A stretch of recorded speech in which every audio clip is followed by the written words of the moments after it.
Un incendie dans une installation nucléaire, c'est l'un des scénarios les plus redoutés et un véritable défi pour la sûreté. Pour mieux anticiper ces situations critiques, les scientifiques recréent des feux dans des conditions exceptionnelles. À quoi ressemblent ces expériences spectaculaires? Que nous révèlent-elles sur le comportement du feu? Et surtout, à quoi servent ces nouvelles connaissances? Et puis qui dit feu, dit aussi fumée. Alors comment filtrer l'air efficacement? Comment fonctionnent ces filtres? Et que se passe-t-il quand ils sont exposés à des suites d'incendie? On vous emmène au cœur de ces recherches fascinantes avec 2 scientifiques de l'ASNR et on commence tout de suite avec notre premier invité. C'est parti!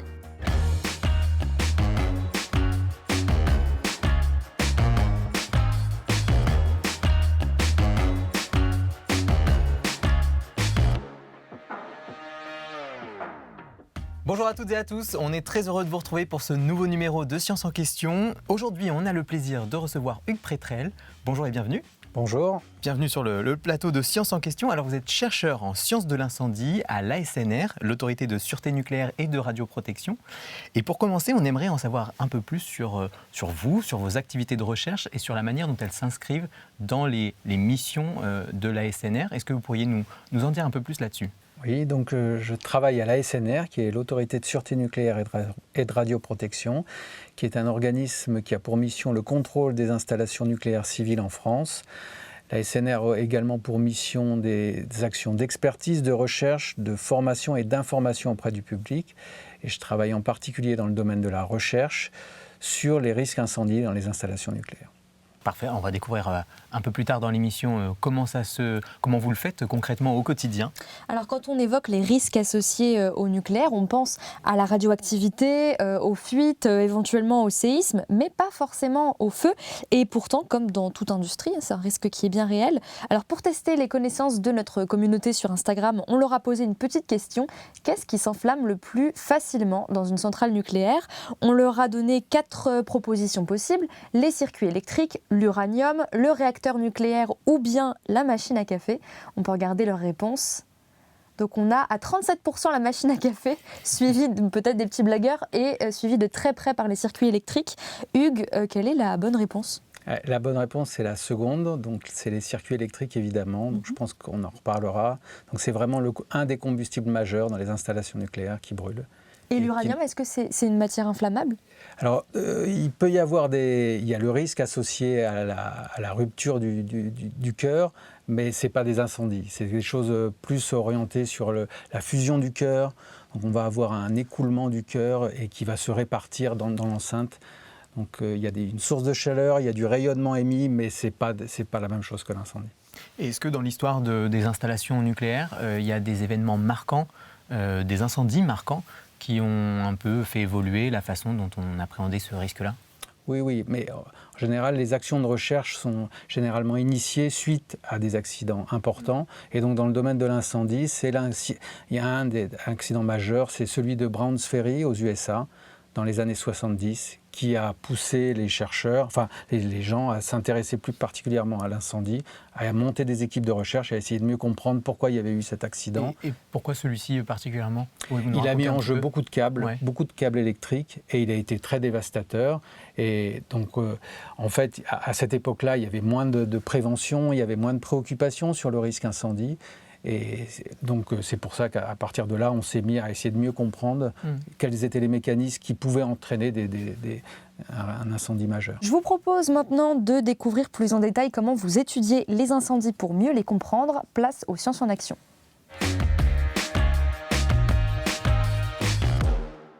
Alors direction le site de recherche de Cadarache, situé dans la région Provence-Alpes-Côte d'Azur. C'est ici que se trouve la plateforme expérimentale Galaxy.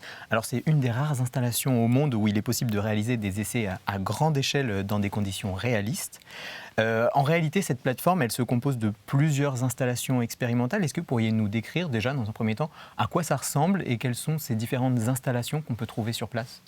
Oui, donc il y a plusieurs installations. Il y a 3 grandes installations majeures qui ont des noms particuliers. Elles s'appellent Diva, Pluton et puisque c'est la plateforme Galaxy, donc c'est souvent associé à des planètes, et il y a une installation qui est dite Saturne, qui a pour objectif d'étudier les feux en milieu ouvert. Donc on a des gros dispositifs, c'est des pièces qui sont de l'ordre de 100 mètres cubes, et il y a plusieurs pièces raccordées avec des couloirs, donc c'est des pièces à grandeur réelle. On en voit une photo là par exemple. Voilà, ça c'est Saturne, ouais. ça c'est la hotte Saturne, dans laquelle on va positionner sous cette hotte différents types de foyers. On va essayer de comprendre comment une armoire électrique, comment un chemin de câble, comment un feu de liquide va se propager, la vitesse à laquelle il va se propager. Et qu'est-ce qui différencie les salles les unes des autres ? Là, vous voyez la tour Saturne, la hotte Saturne, et les autres pièces, c'est des pièces qui sont fermées, ventilées, qui sont plus représentatives de ce qu'il y a dans une installation nucléaire. Ici, sous la hotte Saturne, on va caractériser la puissance maximale du foyer, et quand on va les mettre dans des cellules, dans le dispositif DIVA ou dans le caisson Pluton, on va regarder comment, dans une pièce fermée, le foyer va se comporter un peu différemment, il va avoir moins d'oxygène, et donc on va étudier son comportement dans une situation réelle d'une installation nucléaire. Alors, grâce à cette plateforme expérimentale, vous reproduisez volontairement des départs de feu. Bien sûr, vous ne mettez pas le feu à n'importe quoi, ni à n'importe comment. Tout ça est très encadré et vous définissez notamment des scénarios. Alors, comment vous faites ça, de choisir le scénario que vous allez reproduire dans cette plateforme-là ? Donc, en fait, le scénario, c'est une discussion qui démarre assez tôt, bien avant de faire les expériences. On va essayer d'identifier les scénarios les plus problématiques dans les installations nucléaires. Les scénarios aussi, notamment, où on est le moins sûr de bien les prédire. Donc, on va essayer et donc, ces scénarios-là, on va les identifier. Une fois qu'on est à peu près tous d'accord sur l'intérêt de ces scénarios-là, on va commencer à construire, à regarder la faisabilité de mise en œuvre dans le dispositif expérimental. Et voilà. Et on va préparer l'essai qui va correspondre au scénario identifié. Quand vous dites les scénarios d'incendie les plus problématiques, sur quels critères vous vous appuyez pour déterminer ce qui est problématique ? En général, c'est des scénarios pour lesquels il y a des chances qu'on va avoir des difficultés à le prédire correctement. Voilà. D'accord, c'est le critère principal. Ouais, on n'a pas suffisamment de connaissances pour être en mesure de prédire correctement ce qui va se passer. Donc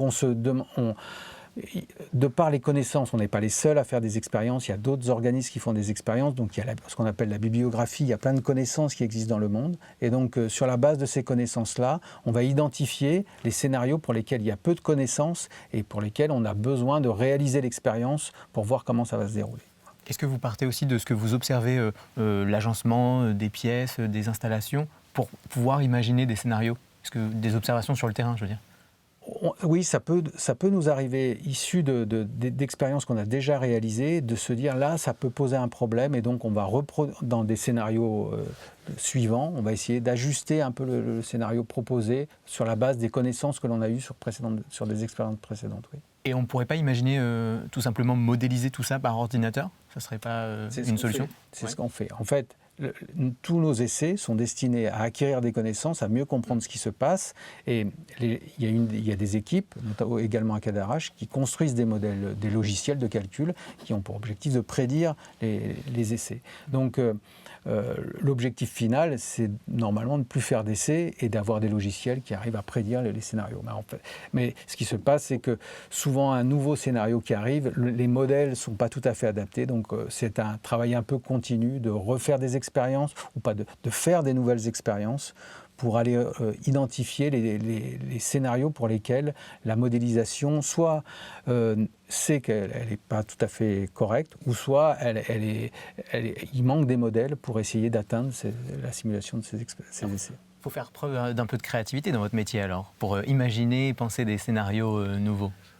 Oui. Oui, bien sûr, il faut faire preuve de créativité. Il faut aussi avoir une bonne expérience de tout ce qui existe pour construire des nouveaux essais sur la base des essais existants, pour ne pas refaire des essais qui ont déjà été faits. Alors ensuite, seulement une fois que vous avez établi et choisi un scénario, vous allez réaliser donc l'expérience sur l'une des installations de la plateforme qu'on a vue, pour mieux comprendre comment le feu se propage, ce qu'il peut endommager, et puis un peu ce qu'il devient au fur et à mesure. Comment ça se déroule un essai concrètement ? Est-ce que par exemple on pourrait prendre un exemple concret pour que vous nous expliquiez comment ça se déroule ?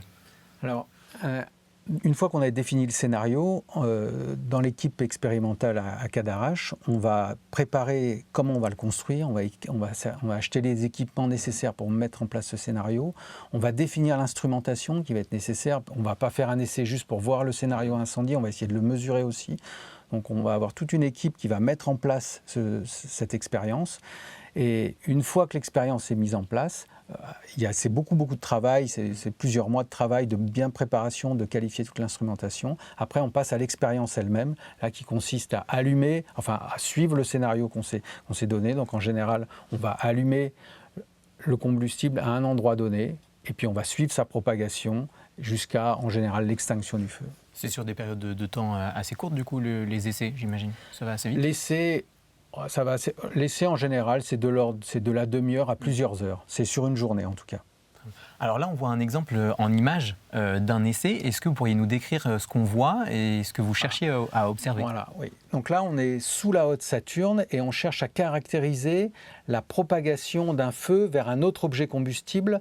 Et on regarde également si la contribution des câbles que l'on peut deviner qui sont situés au-dessus des deux armoires électriques va pouvoir conduire le foyer, conduire les flammes vers le combustible adjacent. Les armoires électriques, c'est donc les deux boîtes bleues, on va dire, qu'on voit. Donc il y a une première qui est l'armoire électrique source. On voit que la flamme se propage à l'intérieur, puis après va enflammer les câbles, et après va essayer d'attaquer les armoires cibles. Alors il y a des mécanismes physiques différents, il y a de la propagation par convection, c'est plutôt la flamme qui fait ça, et puis il y a la propagation par rayonnement, qui est aussi un mécanisme qui peut conduire à enflammer la seconde armoire. Et là, on voit sur cette expérience-là qu'effectivement, la seconde armoire s'est enflammée suite à l'agression de la première.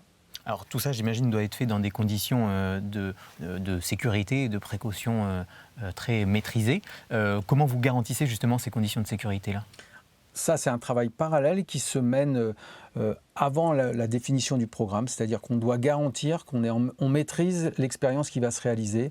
Donc, il peut arriver plein de choses. Dans la salle de commande, quelqu'un peut tomber malade, peut avoir un problème. Donc il faut être en mesure, il faut être en capacité soit d'arrêter le feu, donc on a ce moyen-là, par inertage, enfin il y a des techniques.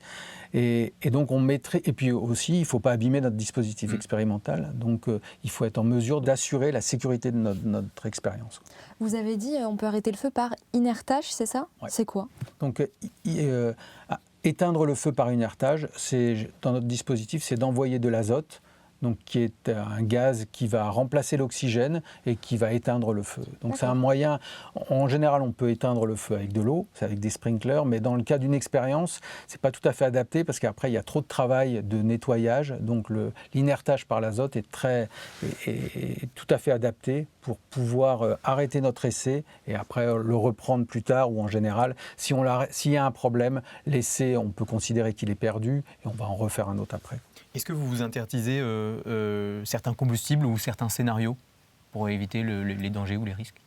Oui, on peut s'interdire certains combustibles. On peut dire que nous, on fait des expériences sans radioactivité. Donc ce qu'on s'interdit, c'est les combustibles ne sont pas radioactifs. Parce qu'en fait, la complexité qu'engendrerait d'avoir des combustibles radioactifs rendrait l'essai beaucoup trop coûteux. Donc tous les essais qu'on réalise, ce sont des essais sans radioactivité. Alors je voudrais qu'on regarde, il y a un autre exemple, on a une autre vidéo qui montre un autre départ de feu. Là, par exemple, c'est un autre scénario, ça. C'est ça c'est un scénario également de propagation, mais un peu différent. On a une armoire source au centre et qui est accolée à deux armoires latérales de chaque côté, et on a essayé de regarder dans quelle mesure, à quelle vitesse les deux armoires qui sont de chaque côté vont s'enflammer. Voilà. Alors, il faut bien comprendre qu'avec cette plateforme, vous allez regarder ce qui se passe, mais vraiment dans le détail. Qu'est-ce que vous mesurez exactement dans ce genre de scénario ? Dans l'incendie, en général, donc c'est l'agression, c'est la chaleur et les flux radiatifs, la chaleur rayonnée. Donc on va mesurer des températures et des flux de chaleur par des sondes qui sont dédiées à ça. On fait aussi beaucoup de vidéos, comme vous pouvez le voir, c'est assez visuel. Oui, oui. Donc on va faire des mesures, on va avoir des vidéos. Ça vous apporte des informations aussi, justement, d'avoir... Oui, souvent, une donnée importante, c'est la taille de la flamme. Donc avec traitement d'image, on va avoir le volume de la flamme, les hauteurs de flamme, la vitesse de propagation des flammes. Ce qu'on mesure aussi également dans un incendie, vous produisez beaucoup de fumée, et vous avez une consommation d'oxygène, ça c'est pour connaître un peu le mécanisme de la combustion. Donc on va mesurer les espèces gazeuses qu'il y a dans les fumées, et on mesure également la concentration des suies.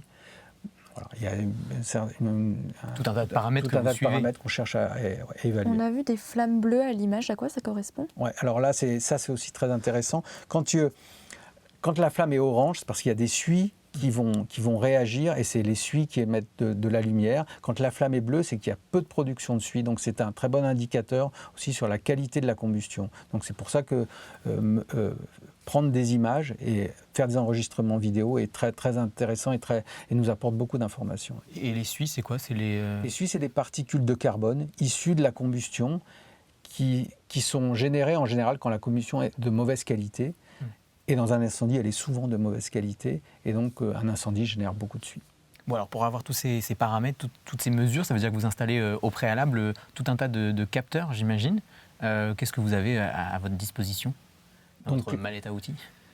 Oui, donc les capteurs, alors il y a des termes techniques, hein, c'est des sondes de température, des thermocouples, des flumètres pour les flux de chaleur. On va utiliser des analyseurs de gaz pour mesurer les concentrations CO, CO2, monoxyde de carbone, oxygène, dioxyde de carbone. On mesure aussi les gaz imbrûlés qui peuvent potentiellement se réenflammer parfois ou faire des explosions, ça peut arriver. Donc on va chercher à mesurer aussi ces composés-là. Et on cherche également à voir leur proportion avec l'oxygène pour voir si dans un cas d'un pré-mélange ou d'un mélange assez bon, il pourrait éventuellement se réenflammer rapidement, ce qui ressemble à des petites déflagrations. Est-ce que vous autorisez à perdre certains capteurs quand vous devez aller mesurer, par exemple, je ne sais pas moi, au cœur du dispositif ce qui se passe ? On ne cherche pas vraiment nécessairement à les perdre, mais par contre, il y a des capteurs qu'on perd assez rapidement. Notamment, c'est des petites caméras qui sont maintenant pas très chères et qu'on met dans des endroits qui nous intéressent beaucoup, mais on sait qu'au bout de 20 minutes, une demi-heure, elles peuvent brûler. Mais le gain d'information est tel que ce n'est pas très dérangeant de perdre ce capteur-là. Il sera remplacé pour l'essai suivant, quoi. Alors, toutes les données collectées ensuite doivent être interprétées, analysées. Ça fait partie de votre travail, cette étape-là ? En fait, quand on réalise une expérience, il est important que les gens qui ont réalisé l'expérience puissent interpréter les résultats, les analyser, vérifier si les résultats sont de qualité, s'il n'y a pas eu des problèmes. Donc, on appelle ça un post-traitement. Et puis, d'analyser la cohérence physique. On a plein de capteurs. Donc, quand une température monte, en général, il y a une conséquence sur un autre capteur. Donc, il faut regarder si toutes ces valeurs sont cohérentes. Et une fois que ce travail d'analyse est fait, alors après, les données sont communiquées à des équipes de modélisateurs, en général, qui vont récupérer ces données et qui vont les confronter à leur simulation numérique. Ça leur permet de mettre à jour leur modèle ? Ça leur permet de s'assurer que leur modèle est de qualité ou alors d'identifier qu'il y a des points de faibles et il y a des fragilités et donc qu'ils doivent essayer de rechercher comment développer des nouveaux modèles ou affiner ou moduler le modèle qu'ils ont pourrait permettre de mieux reproduire le scénario. Est-ce qu'à l'inverse, eux aussi vous aident, notamment dans la définition des scénarios, mais est-ce qu'il y a aussi un retour après un essai comme celui-là de la part des modélisateurs pour vous guider, peut-être refaire un autre essai, etc. Oui, tout à fait. Souvent, ils nous aident avant l'essai pour évaluer les ordres de grandeur que l'on va obtenir, aussi au niveau sécurité, pour nous dire voilà dans quelle direction vous allez, là vous allez peut-être un peu loin, vous avez une puissance trop forte ou une puissance pas assez forte. Ça vous aide à dimensionner l'essai ? Exactement, en termes de dimensionnement. Et puis après, il nous aide aussi à consolider le fait que notre analyse est pertinente et parfois de se dire, là on maîtrise à peu près la situation, donc on va passer à d'autres scénarios parce que ce scénario-là, on le comprend au niveau des mesures et aussi au niveau de la simulation. On est assez confiant dans ce qu'on peut produire comme prédiction sur ces scénarios d'accident. Alors si on reprend notre exemple des deux armoires reliées par des câbles en l'air, qu'est-ce que vous avez appris de nouveau dans le cas de cet essai-là par exemple ? Alors, ce qu'on va apprendre de nouveau, en général, là, c'est des vitesses de propagation. Ce qui est très dur à prédire. Donc, c'est à quelle vitesse la flamme va monter dans l'armoire, quels sont les taux de production de fumée, à quelle vitesse elle va accrocher sur les câbles, elle va se propager sur les câbles. C'est associé souvent à des temps, au bout de combien de temps l'armoire en face va... Donc c'est ces informations-là qui sont très très dures à prédire numériquement. Enfin parfois dans certains scénarios on y arrive, dans d'autres scénarios on a des marges d'erreur qui peuvent être importantes. Donc ces essais-là nous apportent ces connaissances-là. C'est beaucoup sur les vitesses de propagation. Aussi on a beaucoup de connaissances, on a pu acquérir beaucoup de connaissances sur l'impact le positionnement des câbles, la quantité de câbles qu'il peut y avoir, la façon dont les câbles sont accrochés. Les câbles sont souvent accrochés sur des chemins de câbles. S'ils sont accrochés de façon serrée ou on dit lâche, ils laissent plein d'air entre eux et donc ils brûlent beaucoup plus facilement. Donc ça, c'est des informations très, très importantes pour être en mesure de prédire l'incendie. Est-ce que ça peut permettre ensuite de savoir comment positionner plus efficacement les armoires dans une installation, savoir comment gérer les câbles? C'est ça la finalité en fait, c'est de mieux aménager ensuite? C'est pas vraiment la finalité pour l'ASNR parce que nous, notre objectif, c'est plutôt d'être en mesure de prédire un scénario d'accident. Mais effectivement, toutes les données qu'on est souvent amené à publier dans la littérature vont être utilisées par des gens qui ont des installations nucléaires et qui vont utiliser ces connaissances-là pour effectivement minimiser le risque incendie et faire en sorte que la propagation sera la plus lente possible, par exemple, pour faire en sorte que le feu ne se développe pas trop vite. Tout à fait. Alors là, dans le cas qu'on voit à l'image, c'est vous qui mettez le feu à l'installation, mais dans la vraie vie, comment un feu peut partir? Qu'est-ce qui peut être à l'origine du feu finalement? En général, c'est des origines électriques, des dysfonctionnements électriques qui vont occasionner un démarrage de feu. Sur notre activité, on ne s'intéresse pas nécessairement à l'allumage. Oui. On considère qu'il y a une raison qui est apparue, un dysfonctionnement, un acte imprévu, etc. Et donc le feu est parti et on part de ce point-là. Et est-ce que donc, ce travail que vous menez là dans le cadre des installations nucléaires peut aussi servir à d'autres secteurs industriels qui ont aussi des installations avec des câblages, des installations assez conséquentes comme ça? Bien sûr, oui. Il n'y a pas que dans les centrales nucléaires qu'il y a des câbles, dans plein d'autres domaines de l'industrie. Et évidemment, tous ces travaux-là sont enfin pas tous, mais les travaux majeurs sont publiés dans la littérature.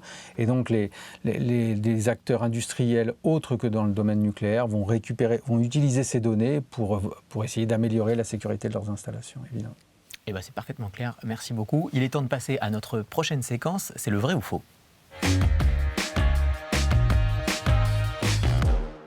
Alors, le principe est simple, c'est un petit jeu dans lequel on va vous donner 3 affirmations et vous allez devoir deviner donc, si c'est vrai ou faux. Et Hugues, on compte sur vous pour nous apporter les éléments de réponse. On commence tout de suite avec la première affirmation. Les matières plastiques ne brûlent pas. Alors, est-ce que c'est vrai? Est-ce que c'est faux? A priori, avec ce qu'on a raconté jusque-là, on devrait avoir des petits indices. Hugues, donc je me tourne vers vous, quelle est la bonne réponse? Non, c'est faux, évidemment. Les matières plastiques brûlent puisque, en fait, les câbles électriques servent à transporter le courant, mais une des particularités du plastique, c'est qu'il va être un isolant électrique et donc il est largement utilisé dans la conception des câbles électriques. Et c'est un des problèmes puisque les câbles, c'est une des sources de combustible majeures dans les installations nucléaires et dans les installations industrielles en général. Et on ne pourrait pas imaginer s'en passer et imaginer une autre manière de câbler Ouais, tout à fait. En fait, les câbles ont des retardateurs, ce qu'on appelle des retardateurs de flamme, sont équipés on insère des éléments chimiques dans ces câbles-là pour justement réduire la vitesse de propagation. Et maintenant, il y a des câbles de très très bonne qualité qui brûlent très mal, voire pas du tout. Donc une installation, si on veut faire en sorte que le câble ne brûle pas, on peut arriver à s'équiper de câbles de très bonne qualité. Mais c'est pas... soit ils sont très chers, ou soit le plastique permet de mieux les manipuler et de mieux les installer. Donc des câbles qui brûlent peu, en général, sont très difficiles à manœuvrer et à manipuler. Il y a des compromis à faire. Il y a un compromis à faire entre... Voilà. On va passer à la deuxième affirmation. Un incendie de végétation peut propager la radioactivité. Est-ce que c'est vrai ou est-ce que c'est faux? Donc c'est vrai. Alors c'est un peu particulier, mais c'est une situation qui peut nous préoccuper, avec le risque de feux de forêt qui devient de plus en plus important maintenant, qui est une préoccupation importante. En fait, par exemple, sur la zone de Tchernobyl, dans laquelle il y a eu un accident nucléaire important en 1986, il y a un certain niveau de radioactivité. Et si cette végétation-là a été amenée à brûler suite à un feu de forêt, il y aurait une remise en suspension de la radioactivité dans la végétation. Et donc, c'est une préoccupation de s'intéresser aux feux de végétation dans des zones où il y a eu où il y a de la radioactivité, soit issue d'un accident nucléaire. Donc il faut essayer d'évaluer dans quelle mesure cette remise en suspension peut se propager dans l'atmosphère et voire retomber après plus loin dans des endroits d'habitation. Donc c'est un sujet important et un sujet d'intérêt. Ça, c'est des choses que vous testez par exemple ou pas encore Pas encore. Enfin, nous, de mon côté, on fait plutôt des expériences dans des pièces confinées, mais il y a des équipes qui travaillent sur la dispersion, donc issue justement, éventuellement, de la combustion d'un terrain qui est radioactif et qui va remettre en suspension de la radioactivité. Alors, troisième et dernière affirmation, les fumées sont uniquement composées de CO2. Là encore, est-ce que c'est vrai, est-ce que c'est faux, Hugues ? Alors non, c'est faux. Il y a énormément de CO2, c'est majoritairement du CO2 puisque la réaction de combustion produit du CO2. Mais il y a aussi il y a plein d'autres choses et c'est souvent ces autres choses qui vont poser un problème. Alors il y a les suies déjà, qui sont des particules solides qui peuvent transporter des éléments chimiques. Il y a aussi des produits chimiques issus, si vous avez du plomb dans le combustible ou d'autres produits qui vont être remis en suspension. Et donc, c'est toutes ces autres particules, souvent, auxquelles on va s'intéresser pour les quantifier et évaluer la quantité de ces produits dans les fumées qui va pouvoir se propager soit dans l'installation nucléaire, pour les cas des applications nucléaires, ou soit dans l'atmosphère s'il y a un rejet à l'extérieur. Ouais, donc un cocktail pas très bon à respirer. Tout à fait, oui. Merci pour toutes ces explications. Et évidemment, il n'y a pas de feu sans fumée. Alors pour compléter notre discussion, on va étudier la filtration de l'air. Pourquoi faut-il filtrer l'air dans les installations nucléaires ? Comment fonctionnent ces filtres et quels sont les effets d'un incendie sur les filtres ? On en discute tout de suite avec nos deux invités dans l'esprit d'équipe. C'est parti.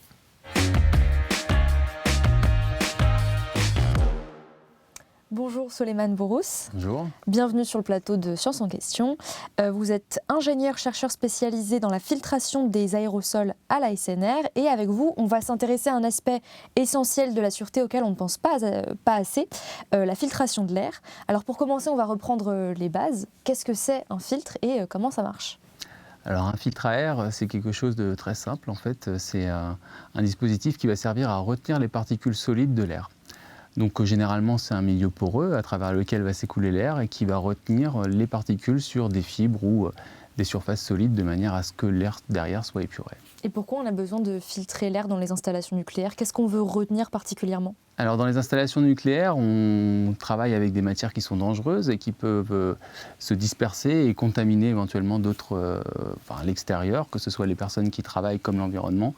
Et donc il est nécessaire de confiner cette matière et d'éviter qu'il y ait des dispersions de particules qui sont quand même qui est le moyen de diffusion le plus pénalisant et le plus difficile à éviter. Donc ça veut dire que c'est vraiment des fils qui sont à l'interface entre l'intérieur et l'extérieur de l'installation. Hein. Voilà, ça peut être aussi des filtres qui sont entre deux locaux ou alors des filtres qui sont à la sortie d'un laboratoire pour purifier l'air, pour éviter que les personnes qui travaillent dans des zones non protégées aient à subir cette contamination. À quoi ils ressemblent ces filtres ? Est-ce qu'ils sont très différents de ceux qu'on peut trouver dans d'autres secteurs ? Alors le principe des filtres est toujours un peu le même. Hein. Finalement, c'est un milieu poreux, donc fibreux, ce qui ressemble un peu à un papier, qui est plissé et qui est le tout mis dans un volume. Alors dans l'industrie nucléaire, forcément, les matériaux sont spécifiques, puisqu'il faut qu'il y ait des contraintes de combustion, il y a des contraintes de durée de vie, il y a des contraintes de stabilité. Mais globalement, ça ressemble à un filtre qu'on peut voir dans une voiture, donc un dispositif plissé avec un cadre autour et puis un joint pour l'insérer. Et en l'occurrence, c'est fait en quelle matière ? Alors, il y a différents types de matériaux hein, selon les exigences spécifiques, mais le papier est généralement en fibre de verre pour sa stabilité chimique et puis sa résistance à différents types d'agressions. Et le cadre peut être en acier, soit inoxydable, soit galvanisé. Ça dépend vraiment des spécificités qu'on a d'interne. Si on se concentre maintenant sur la situation particulière de l'incendie, qu'est-ce que ça change par rapport à une situation normale? Est-ce que les filtres sont usés plus rapidement et si oui, pourquoi? Alors, dans le cas de l'incendie, il y a un rejet de particules carbonées, comme l'a dit Hugues tout à l'heure. Les suies? Les suies, voilà. Et ces particules, elles ont une propriété très particulière, c'est qu'elles sont très petites en taille et qu'elles ont des formes de chapelets, en fait, de petites particules. Le problème, c'est que ce type de particules, du fait de leur taille et du fait de leur morphologie, ça va faire en sorte que le filtre va se boucher très vite, avec très peu de masse. Quelques grammes de suie suffisent pour boucher un filtre complet, alors que pour des particules normales, on peut aller jusqu'à plusieurs centaines de grammes sans problème. Et donc ça, finalement, ça va créer un vrai problème qu'il faut anticiper. C'est-à-dire que quand le filtre se bouche, il y a moins d'air qui passe, il y a des problématiques de fuite autour du filtre et c'est difficile de gérer le confinement des installations dans cette situation-là. C'est un peu contre-intuitif, on ne penserait pas comme ça spontanément que les particules les plus fines sont celles qui vont boucher le plus rapidement le filtre? Comment ça se fait? Effectivement, ça c'est quelque chose qui est contre-intuitif. Alors en réalité, c'est une question de surface de contact avec l'air. Plus une particule est petite et plus elle va avoir une surface importante en contact avec l'air, et donc plus il va y avoir d'interaction et donc plus il va y avoir de résistance à l'écoulement. Qu'est-ce que ça pose comme problème concrètement? C'est quand ça bouche le filtre, c'est simplement que l'air ne passe plus ou c'est la pression qui est appliquée par le dépôt? Alors en fait, il va y avoir deux grandes catégories de problèmes, on va dire. Si le filtre oppose une résistance à l'écoulement de l'air, ce qui va se passer, c'est que l'air il va chercher à passer par ailleurs. Et donc il ne va plus passer par le filtre et donc il ne va plus être purifié. Donc là, il y a un risque de fuite déjà à ce niveau-là. Et ensuite, dans les cas extrêmes, si vraiment le filtre est complètement bouché, il peut y avoir une rupture du filtre. Et s'il y a une rupture du filtre, et là, les polluants qui sont accumulés d'une longue date, pas forcément ceux qui ont été déposés pendant l'incendie, mais ceux qui ont été accumulés le reste de la durée de vie du filtre, risquent d'être remis en suspension et là, ça peut créer un réel problème. Donc depuis le début de l'émission, on parle des incendies, mais donc on reste quand même dans le domaine nucléaire. Est-ce que les matières radioactives peuvent avoir des effets particuliers sur les filtres? Alors non, en réalité, le fait que les particules soient radioactives, c'est pas réellement un problème pour le filtre. Lui, il va pas voir la différence. En revanche, le problème, c'est que ces particules-là, on veut pas qu'elles se dispersent. Donc s'il y a une rupture, c'est là où on a un problème. Mais concrètement, des particules, leur impact sur leur filtre, ça va être dû à leur taille, principalement à leur taille en fait, et à leur concentration. Un des risques, c'est que justement, on n'a pas envie que ces matières radioactives, par exemple, sortent, de perdre finalement la maîtrise du confinement. Est-ce qu'il y a d'autres conséquences, d'autres risques au fait d'utiliser un filtre qui serait usé, qui serait défaillant? Alors, ce qu'il faut savoir, c'est que dans les installations nucléaires, souvent, le confinement est assuré par des cascades de pression. C'est-à-dire que la pièce dans laquelle il y a une matière radioactive ou il y a quelque chose de risqué va être en dépression par rapport à l'extérieur. Le risque, c'est que si le filtre se bouche, le ventilateur n'aspire pas suffisamment et n'assure plus cette dépression, ce qui va provoquer des fuites en fait.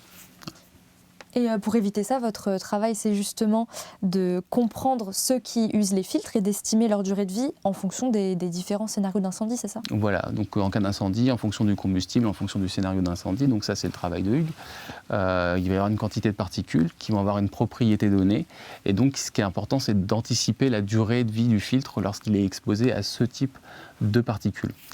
Évidemment, pendant un incendie, on ne va pas changer un filtre, donc c'est nécessaire d'être capable d'anticiper combien de temps on peut s'en servir, quand il faut le fermer et le mettre en sûreté pour garder de la manœuvre après, etc. etc. Hugues, est-ce que vous intégrez ces filtres dans vos essais, par exemple?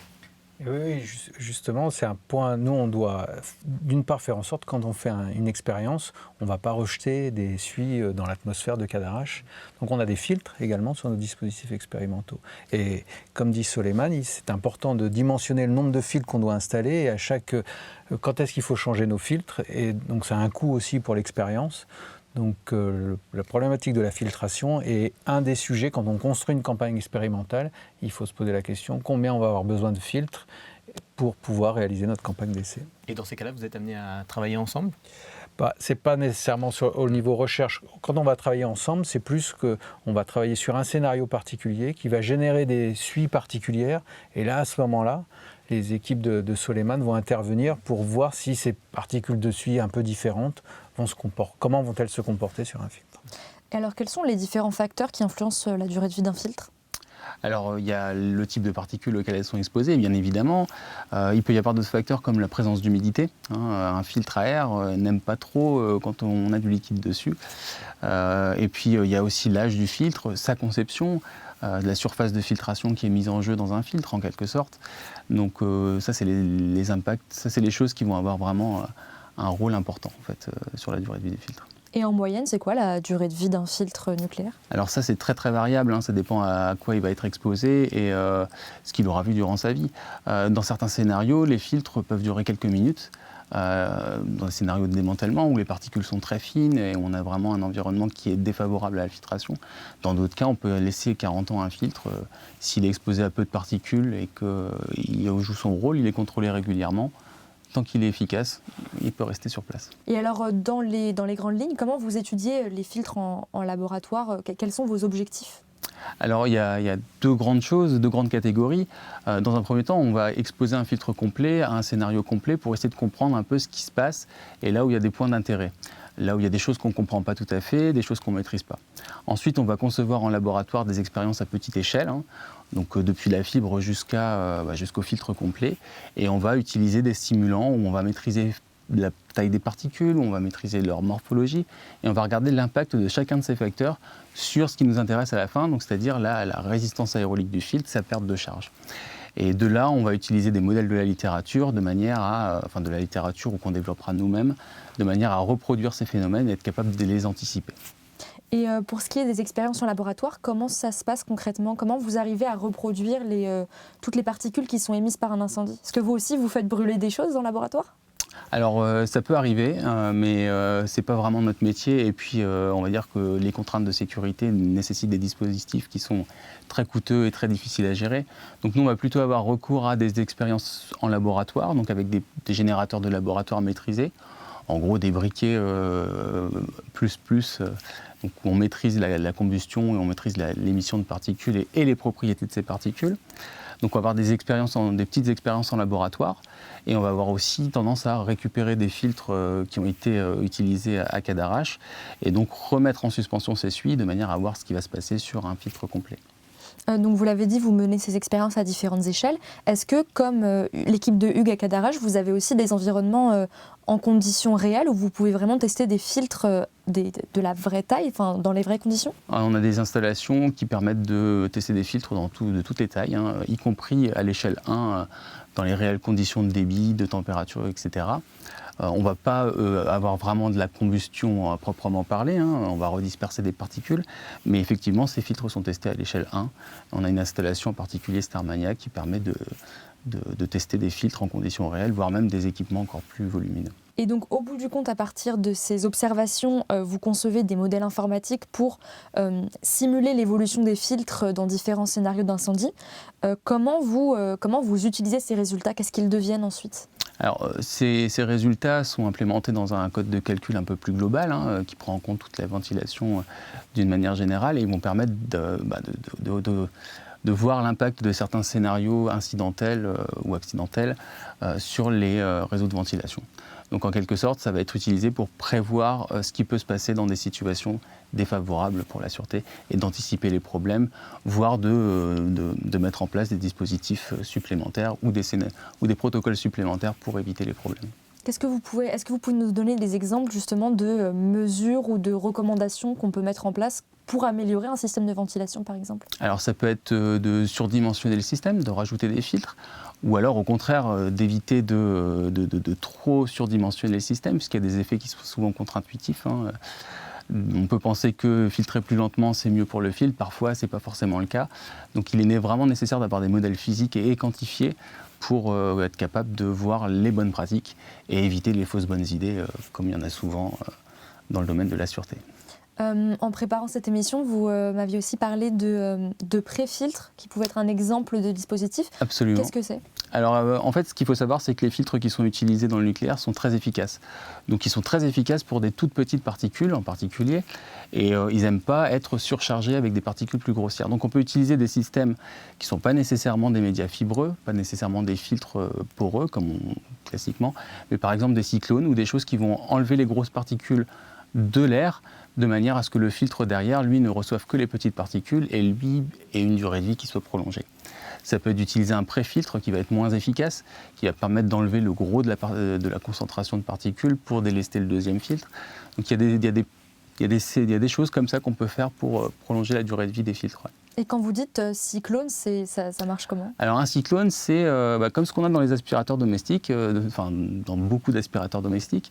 En fait, on va faire tourner l'air dans un espèce de dispositif, et les particules, du fait de leur poids, vont être projetées vers l'extérieur et retenues dans une trémie, ce qui va permettre d'éviter d'encrasser le filtre derrière. Donc il passe jamais à travers un filtre finalement? Tout à fait. Les plus grosses particules vont être collectées avant. Et donc des filtres, il n'y en a pas que dans le nucléaire. En réalité, il y en a absolument partout, même si on ne les voit pas forcément au quotidien. Donc je vais vous poser la même question que Jean a posée à Hugues. Est-ce que vos travaux sont utilisés dans d'autres domaines, d'autres secteurs que le nucléaire? Ah bah oui, tout à fait. Enfin, dans la ventilation en général, toutes les applications qui utilisent des filtres, très souvent, c'est des technologies qui sont similaires. C'est des médias fibreux qui sont plissés. Donc en fait, nos travaux servent dans l'industrie de l'automobile, pour les filtres à air, dans les aspirateurs aussi. Finalement, les filtres qu'on a dans les aspirateurs sont du même type de conception. Alors évidemment, ce n'est pas le même degré de qualité, mais tous les travaux qu'on fait peuvent être utilisés par des industriels dans tous ces domaines-là, dans la qualité de l'air extérieur, dans les recycleurs d'air, dans la gestion de la pollution atmosphérique, c'est ce qu'on voit de plus en plus.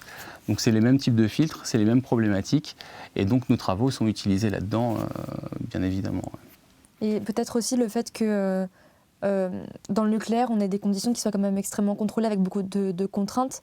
Est-ce que le fait de... Vous allez peut-être plus loin que les autres secteurs et donc il y a un apport lié au niveau d'exigence? Alors on a un niveau d'exigence qui est très important puisque dans le nucléaire on ne peut pas se permettre d'avoir une erreur et puis finalement sur un filtre d'automobile, si le filtre casse, c'est pas un drame. De la même manière que pour un aspirateur, en dehors du fait de mettre de la poussière partout, c'est pas une catastrophe. Donc nous on va aller chercher très loin et on va aller regarder les phénomènes physiques à une échelle vraiment très petite. Et donc ça c'est des travaux qui sont très profitables pour ces industriels-là qui eux derrière n'ont pas la nécessité de mettre des moyens importants et récupèrent des informations qui pour eux vont être très utiles effectivement pour leur application quotidienne. Bien, merci Soleiman. Alors évidemment, en cas d'accident industriel comme un incendie, il y a un risque pour les personnes qui sont à proximité, mais aussi pour la population aux alentours si la situation s'aggrave. Alors on a voulu savoir si les gens connaissaient les bons gestes à adopter dans ce genre de situation. Écoutez leur réponse. J'imagine peut-être fermer les fenêtres pour éviter que l'air arrive, éviter de boire l'eau du robinet. Se mettre à l'abri peut-être, et c'est tout. Faut fuir. Fuir, je sais même pas si fuir. Ou même descendre dans des rez-de-chaussée ou des sous-sols pour éviter la radioactivité. Essayer de mettre par exemple quelque chose autour de notre nez-bouche comme un t-shirt, un bibet d'eau de préférence. Il n'y a pas une alarme, un type d'alarme qui retentit? 2 fois. Là si, l'alarme, celle des mairies qui sonne tous les mercredis du mois, tous les premiers mercredis du mois. Alors, je vais vous dire ce que je sais, parce qu'en tant que conseillère municipale, on avait une formation et on nous a dit qu'en cas de problème, d'abord, on a un réseau téléphonique qui permet que toute la population soit informée d'un risque. Alors, j'ai reçu récemment un SMS de sécurité, mais c'était plus pour comme une espèce d'alerte. Non, pas du tout, une alerte attentat. Donc, je suppose que si accident il y a, qu'on soit informé. Et nous devons avoir des stocks de... je ne sais pas comment on appelle ça, des comprimés d'iode, à fournir à la population. Hugues, Soleiman, une réaction à ce que vous venez d'entendre? Il y a des réponses, c'est plutôt pertinent. Donc, de part de nos travaux, on est sensibilisé à tous ces risques-là.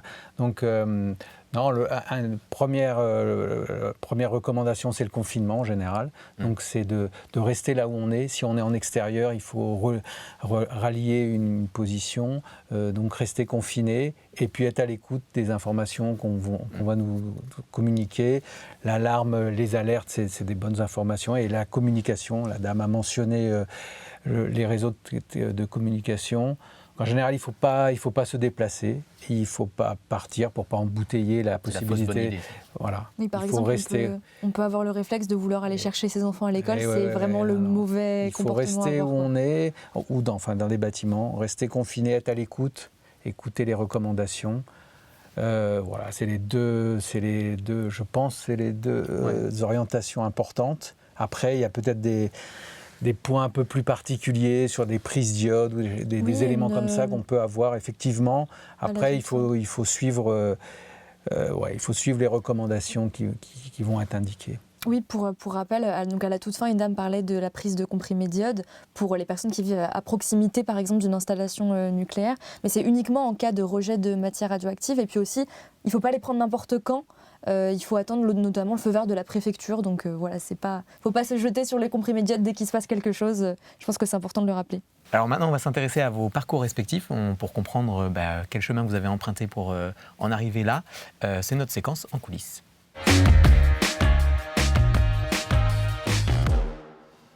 Alors cette séquence, on aime bien la commencer par un petit challenge. Donc on va vous demander chacun de nous présenter vos parcours en 30 secondes top chrono. Hugues, on commence avec vous. Quand vous êtes prêts, on y va. Donc est-ce qu'on peut lancer le chrono ? C'est parti. Top chrono. Donc moi j'ai fait une école d'ingénieur à l'ENSIP, l'École nationale supérieure d'ingénieurs de Poitiers. Après j'ai poursuivi par une formation à la recherche à l'Institut von Karman de mécanique des fluides en Belgique, organisme dans lequel j'ai fait mon doctorat. Et puis après, j'ai poursuivi avec un post-doctorat, souvent dans le domaine de la recherche. On continue un petit peu à avoir des expériences à l'université de Cambridge, au département d'engineering. Et puis enfin, j'ai atterri à Cadarache, dans le laboratoire d'expérimentation des feux. Parfait, super. Bravo. Soleiman, on enchaîne tout de suite avec vous. Est-ce que vous êtes prêts ? Est-ce qu'on peut lancer le chrono ? Eh bien, allons-y. Top chrono. Alors moi j'ai un parcours relativement simple. Après le bac, j'ai fait une école d'ingénieur, donc l'ENSIAM, qui est aujourd'hui l'INSA Hauts-de-France. Au cours de cette école d'ingénieur, j'ai découvert la filtration et le monde des aérosols en Allemagne au cours d'un stage. Et ensuite, suite à ça, j'ai fait ma thèse à l'IRSN, aujourd'hui la SNR. Donc après avoir candidaté sur un sujet propre à la filtration et aux aérosols. Et j'y suis resté finalement. Parfait. Eh bien, bravo à tous les deux pour cette performance. 30 secondes, c'est quand même assez court. On a 2-3 questions supplémentaires à vous poser. Déjà, comment vous en êtes venus tous les deux à étudier spécifiquement les incendies et à vous orienter vers le milieu nucléaire ? Comment s'est fait le cheminement ? Peut-être Hugues ? Ok, je commence. C'est un peu par hasard. J'ai commencé dans le domaine de l'énergie, de la combustion de façon générale. Après, j'ai fait une thèse sur les techniques d'aspersion pour se prémunir ou se protéger des rayonnements issus d'un incendie. Donc là, l'incendie a commencé à apparaître. Après, j'ai poursuivi dans la combustion, les instabilités de combustion. Donc il y avait un peu plus de ce domaine-là. Et puis j'ai postulé à un poste donc, dans le domaine nucléaire. Et c'est comme ça que je suis incendie et nucléaire. C'est un cheminement d'opportunités finalement. C'est plutôt des opportunités qui conduisent souvent à aller dans des directions. Enfin, c'était pas volontairement choisi d'aller dans le domaine nucléaire, mais il s'avère qu'il y a beaucoup de choses à faire, c'est passionnant et voilà. Et vous, Soleiman ? Alors moi j'ai toujours voulu faire de la science, j'ai été, depuis tout petit finalement je savais que c'était ce que je voulais faire.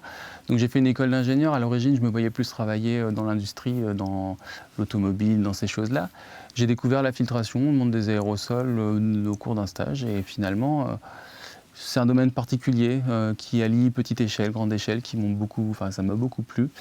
Et à l'IRSN, qui est aujourd'hui devenu la SNR, il y avait des compétences très fortes là-dedans, c'était un domaine de pointe. Et donc voilà, c'est pour ça qu'une fois que j'étais dedans, j'y suis resté. Et vous pourriez quand même aller vers le domaine de l'automobile plus tard dans le futur, parce que vous le disiez, les filtres, on les retrouve un peu partout. Oui, tout à fait. Après, c'est des problématiques qui ne sont pas propres à un domaine. Ce qui est intéressant, c'est que dans le nucléaire, on a un haut niveau d'exigence. On va assez loin dans les détails. Dans l'industrie, peut-être moins, c'est très opérationnel. Mais finalement, c'est des domaines c'est un domaine qui est commun à énormément de problématiques, même dans l'environnement. Il est question de filtration, de particules et de toutes ces problématiques-là. Et qu'est-ce qui vous plaît le plus aujourd'hui au quotidien dans votre métier ? C'est la variété des problématiques, la variété des acteurs avec lesquels on va travailler. Un filtre, il voit tellement de choses dans sa vie que le nombre d'études qu'on peut faire, elles sont très larges. Et à chaque fois, on a des problématiques nouvelles, des approches nouvelles, des interlocuteurs, des technologies qui évoluent. Enfin, c'est quelque chose qui est un éternel recommencement et c'est vraiment très stimulant intellectuellement. Et pour vous, oui. moi, de mon côté, c'est les expériences. Faire des expériences de feu, de combustion, c'est toujours assez surprenant. Souvent, on n'a pas exactement ce qu'on voulait. Donc, c'est ça qui est très... C'est un challenge pour essayer de comprendre justement pourquoi on n'a pas eu exactement ce qu'on attendait. Donc, c'est spectaculaire. Ça peut être grande échelle aussi. Donc, on a la chance d'avoir des grandes installations à Cadarache. Et ça, les expériences...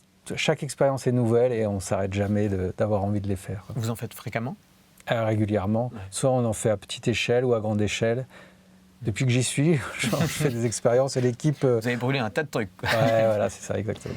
Et de la même façon que Soleiman a envisagé un moment peut-être d'aller travailler dans l'automobile, est-ce que vous avez envisagé différentes voies ? Est-ce que vous auriez pu travailler dans un domaine complètement différent ?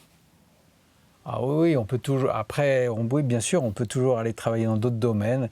Il s'avère que je suis arrivé sur l'incendie et que le domaine est très très vaste, qui est très complexe. En fait, c'est un phénomène très très compliqué. Alors, on ne cherche pas à le prédire dans une très très grande finesse. C'est juste de la sûreté. On cherche juste à évaluer le risque associé, mais il y a plein de choses à faire. Et puis c'est un sujet qui reste, qui est toujours présent avec les feux de forêt qui apparaissent maintenant. L'élévation de la température, de façon générale, va poser probablement des problèmes d'incendie dans plein de domaines, même industriels. Et donc c'est un sujet, il y a encore plein de choses à faire dessus. Donc, Mais est-ce que dans une autre vie, vous auriez pu choisir une autre voie, ou est-ce qu'à un moment de votre parcours, vous avez hésité entre plusieurs sciences, par exemple, ou métiers ? Non, j'ai pas hésité. C'est les propositions qui se sont présentées à moi et j'ai été vers ces propositions-là avec plaisir et intérêt. Alors maintenant, vous avez pas mal d'expérience tous les deux dans votre domaine. Est-ce que au cours de votre carrière, il y a quelque chose, un souvenir marquant que vous aimeriez nous partager et qui vous a marqué ? Donc là, ça va être des souvenirs d'expériences de feu. Donc il y en a plein qui sont très particulières. Mais effectivement, on peut en citer une où il y a des phénomènes, ce qu'on appelle le ghosting flame, la flamme fantôme. C'est une flamme qui ne va pas se positionner au niveau du combustible, mais qui va se déplacer dans une pièce de façon un peu fantomatique. Et c'est assez spectaculaire. C'est très instable, donc c'est assez difficile à réaliser. Et on a eu l'occasion de travailler sur ce sujet-là, donc de réaliser une expérience de flamme fantôme, une flamme qui va se déplacer dans la pièce. C'est très particulier et quand on y arrive, on a eu des doctorants, des travaux de thèse sur ces sujets-là. Et donc c'est très agréable et c'est vraiment c'est très satisfaisant d'avoir réussi à obtenir ces expériences, à réaliser ces expériences. Et pour vous, Soleiman ? Moi, c'est un souvenir d'expérience aussi. C'était pendant ma thèse. On voulait mesurer les écoulements au sein d'un pli de filtre. Donc un pli, ça fait 1 ou 2 mm d'ouverture. Et on a commencé à faire des petites expériences avec un peu du bricolage, avec des collègues. Et finalement, ça a marché et ça a donné lieu ensuite à une autre thèse, à d'autres études. Et c'est un très bon souvenir de voir les premiers résultats, de voir que c'était faisable et qu'on allait pouvoir en tirer quelque chose. C'est quelque chose c'est marquant. Ouais. Et aujourd'hui, si vous aviez du temps illimité et des financements illimités, si vous n'aviez pas de barrière du tout dans votre recherche, qu'est-ce que vous feriez ? Est-ce qu'il y a un projet que vous aimeriez mener ? Ça, c'est compliqué, c'est la pas question forcément une piège, question facile. Le budget, c'est peut-être le temps. Le budget illimité, on a déjà des budgets conséquents et importants à la SNR, donc ça, c'est une des chances que l'on a d'avoir des grands dispositifs. C'est peut-être le temps d'arriver à accéder à des informations compliquées avec des techniques de mesure pointues. Il existe des techniques de mesure très avancées et de mettre en œuvre ces expériences-là, c'est complexe. Donc, pour répondre peut-être plus précisément, c'est de faire des essais grande échelle avec une métrologie très avancée.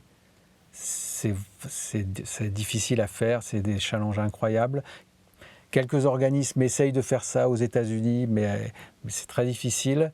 Et voilà, si on pouvait faire ça... Aller encore plus loin. Ouais, voilà. Et vous, Soleiman ? Alors moi, c'est la problématique actuelle de la pollution atmosphérique. Finalement, ça me fait beaucoup réfléchir sur les technologies des filtres, sur ce qu'on peut mettre en œuvre pour éviter justement ces problématiques de durée de vie, de colmatage, de pollution. Et donc je pense qu'il y a aujourd'hui un gros potentiel pour développer des nouvelles techniques d'épuration de l'air.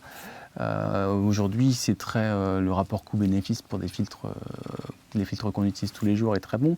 Mais je pense qu'il y a quelque chose à faire. Et si j'avais un budget et un temps illimité, je pense que développer des filtres à air qui n'aient pas ces problématiques de colmatage, de durée de vie, c'est quelque chose qui est faisable et qui serait, à mon avis, enfin voilà, ce serait ce que je ferais si j'avais des moyens illimités. Et enfin, si vous aviez un conseil à donner aux jeunes qui nous regardent et qui voudraient se lancer dans une carrière scientifique, qu'est-ce que vous leur conseilleriez, Souleymane, par exemple? Alors, c'est de ne pas se décourager parce que les choses ont parfois l'air compliquées, sont présentées de façon compliquée aussi, mais c'est de ne pas se décourager et de se dire que finalement c'est simple et qu'on est capable de les comprendre et de persévérer en fait. Avoir confiance en soi. Avoir confiance en soi et avoir confiance en ses intuitions aussi. Ouais. S'écouter un petit peu, quoi. Exactement. Ouais. Et vous, Hugues? Ouais, moi je conseillerais d'aller dans ces projets, de ne pas hésiter, faut pas se freiner. Et aussi de bouger, la mobilité. Il faut aller voir d'autres équipes à l'étranger. En France, il y a aussi de très bonnes équipes. Mais il faut vouloir bouger, curieux, voir du monde.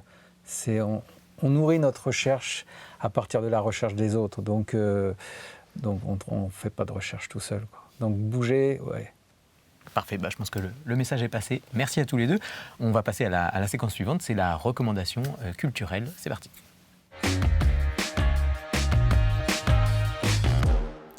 Alors Hugues, je commence par vous. Quelle est la recommandation que vous avez souhaité nous partager? Alors c'est un livre, en fait c'est The Chemical History of a Candle, qui, pour ceux qui sont intéressés maintenant, il y a des vidéos qui ont été proposées par un Américain, je crois, qui fait ça très très bien. Et donc c'est un livre très ancien de Michael Faraday. Donc Michael Faraday, c'est un chercheur, je crois dans la période 1750, quelque chose comme ça, et qui s'intéressait à la combustion. C'est un chimiste qui s'intéressait à la combustion. Et en fait, quand on s'intéresse à la combustion, une manip très très simple, c'est juste une bougie. Et en essayant de comprendre comment fonctionne une bougie, on a déjà énormément de réponses sur ce qui se produit lors d'un incendie. Donc j'invite peut-être pas à lire le livre, encore qu'il est très intéressant, et il y a des choses proposées dans le livre qui sont très utiles pour nous maintenant, mais qui permettent de découvrir la combustion, les mécanismes autour de l'incendie. Oui, et si on essaye de traduire le titre, c'est quoi? C'est l'histoire chimique d'une bougie? D'une bougie, exactement. Et il y a dans le livre, il y a plusieurs thématiques, et avec des schémas. À l'époque, ils n'avaient pas d'ordinateur, c'était juste de la réflexion et son papier et son crayon. Et ils appréhendaient déjà très très bien, avec peut-être moins de formalisme que ce qu'on peut avoir maintenant. Évidemment, ils n'en avaient pas les capacités de calcul, mais c'est très très intéressant. Et quand on relit des choses basiques, en fait, on réapprend toujours un peu la même chose. Mais voilà, j'encourage les jeunes scientifiques ou les jeunes étudiants à aller regarder. Les vidéos sont plus sympathiques, je pense, maintenant que d'aller lire le livre. Il y aura peut-être un jour un livre de Hugues Prétrel sur... Non, je n'ai pas cette prétention-là. Michael Faraday est largement au-delà. Et vous, Souleymane, qu'est-ce que vous nous recommandez? Alors moi, c'est un livre qui m'a marqué, que j'ai lu il n'y a pas très longtemps. C'est un livre d'un physicien américain, Brian Greene. C'est Jusqu'à la fin des temps, ça s'appelle. Et c'est une réflexion philosophique, peut-être un peu physique, sur l'existence de notre monde, de pourquoi on est là, comment ça va se terminer. Ça prend beaucoup de recul, mais ça permet aussi de voir ce que c'est la physique finalement, de s'intéresser à comment est le monde et pourquoi il est comme ça. Voilà. Eh bien, merci à tous les deux pour ces recommandations. Merci à vous d'avoir suivi cette émission. On arrive à la fin. On se retrouve très bientôt pour de nouveaux sujets tout aussi passionnants. Ciao les sorciers.